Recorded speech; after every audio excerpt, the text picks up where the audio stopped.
Nous poursuivons notre découverte du monde merveilleux, si je puis dire, des expressions régulières. Ça a un côté quand même très magique. Et on va se concentrer sur à nouveau l'accent circonflexe, mais dans un contexte différent. Et donc, qui dit contexte différent, dit rôle différent. Et le dollar. Il ne sera pas question d'argent. Alors, lorsque l'accent circonflexe n'est pas dans un crochet, il signifie que on veut matcher le caractère ou l'expression régulière qui est après en tout début de chaîne.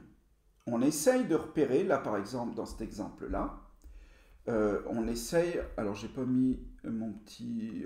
alors, attendez, je reviens. Avec le laser, ça va être plus simple quand même.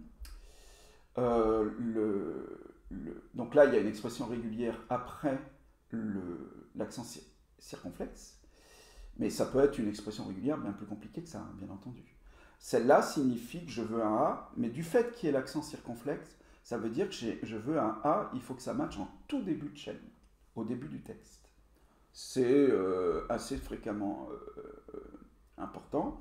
Et le dollar, à contrario, me permet, alors il se met en dernière position, en tout cas lorsqu'il est en dernière position, il signifie que l'expression régulière qui précède doit se trouver en fin de chaîne de caractères.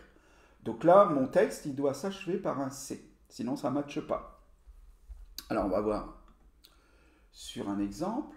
Là, par exemple, l'expression régulière, c'est le mot mélodie.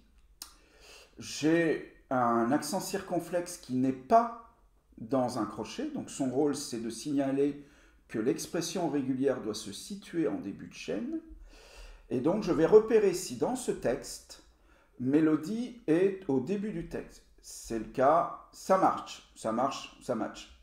Les deux conviennent ici. Donc voilà à quoi ça sert. Si mélodie était en milieu de texte, ça ne marchait pas. On teste quand même une situation qui ne marche pas. Mon shell est bien dans le texte, mais du fait de l'accent circonflexe, ici, on cherche si mon shell est en tout début de texte, et ce n'est pas le cas. Donc il n'y a aucun match. Ça ne matche pas, aucune correspondance. Alors, est-ce que...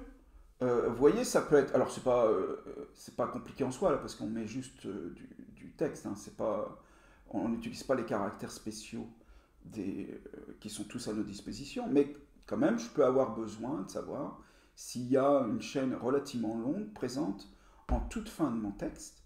Donc là, j'ai envie de savoir s'il y a ce truc-là. Ce qui est le cas.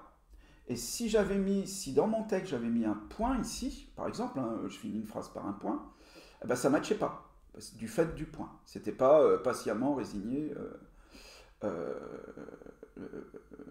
à la fin, peu importe le point. Non, non, le point est pris en considération, bien sûr. Alors,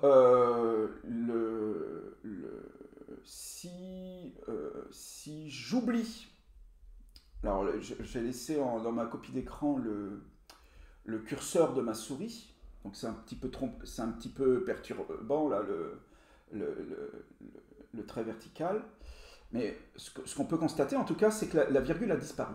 C'est surtout ça qui s'est passé ici. Et la virgule comptant, bien entendu, comme un caractère dans cette expression régulière, si elle n'est pas, il n'y a pas patiemment résigné à la fin. Donc ça ne matche pas. Voilà, ça c'était ce que je voulais vous présenter dans cette série-là. Et puis on va faire les petits exercices, 2 exercices d'application. Hein, vous commencez à voir le rituel.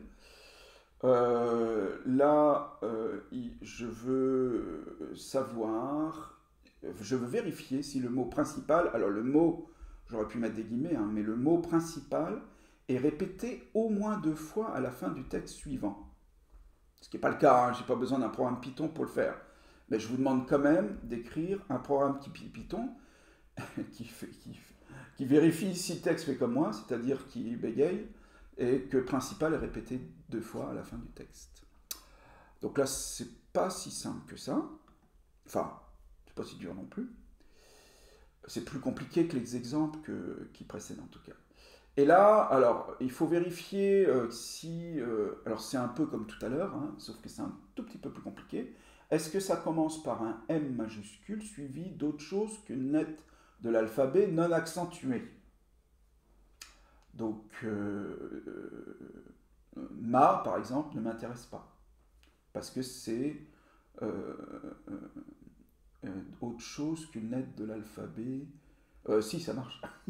Pardon. Ma, ça marche. MA, ça marche. Par contre, mais, ça marche pas. Parce que ça fait partie de l'alphabet accentué. Voilà. Eh ben, ça finit cette présentation, donc.